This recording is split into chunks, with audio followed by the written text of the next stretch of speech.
চট্টগ্রামের পটিয়া উপজেলার সুবনধন্ডি ইউনিয়নে বিএনপি ও অঙ্গ সহযোগী সংগঠনের নেতাকর্মীদের নিয়ে এক মতবিনিময় সভা ও কবর জিয়ারত পহেলা মে বিকালে অনুষ্ঠিত হয়। এতে প্রধান অতিথি হিসেবে উপস্থিত ছিলেন বিএনপির জাতীয় নির্বাহী কমিটির সম্মানিত সদস্য ও পটিয়ার সাবেক সংসদ সদস্য গাজী মাহমুদ শাহজাহান জুয়েল। তিনি পটিয়া উপজেলার মহিলা দলের সাবেক সভাপতি মরহুমা সেলিনা হকের কবর জিয়ারতের মাধ্যমে তার প্রতি শ্রদ্ধা নিবেদন করেন।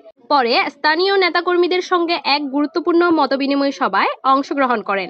এই সময় উপস্থিত ছিলেন দক্ষিণ জেলা বিএনপির সাবেক যুগ্ম সম্পাদক বদরুল খায়ের চৌধুরী, পটিয়া উপজেলা বিএনপির সাবেক সভাপতি আব্দুল জলিল চৌধুরী, সাধারণ সম্পাদক আব্দুল মোনাফ, ইউনিয়ন পরিষদ চেয়ারম্যান ও বিএনপি নেতা জসিম উদ্দিন মাস্টার, শোভনদন্ডি ইউনিয়ন বিএনপির সাবেক সভাপতি শামসুল আলম সওদাগর, মুজিবুর রহমান, জাহাঙ্গীর আলম, ইদ্রিস পানু, হাজী নুরুল ইসলাম, জেলা যুবদলের সহসভাপতি শফিকুল ইসলাম, আনোয়ার হোসেন মিয়া, মিশকাত আহমেদ এবং দক্ষিণ জেলা ছাত্রদলের সাবেক সাংগঠনিক সম্পাদক গাজী মোহাম্মদ মরি।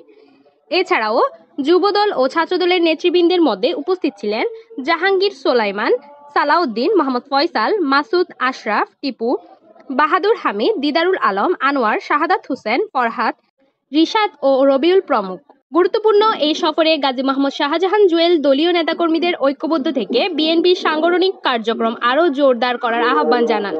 তিনি বলেন, সাবেক নেতাদের অবদান ও ত্যাগকে স্মরণ করেই আমাদের পথ চলতে হবে, তবেই রাজপথে সফলতা আসবে। এই সফর ও মতবিনিময় সভা এলাকার বিএনপি নেতাকর্মীদের মাঝে নতুন উদ্দীপনা ও একতার বার্তা নিয়ে আসে।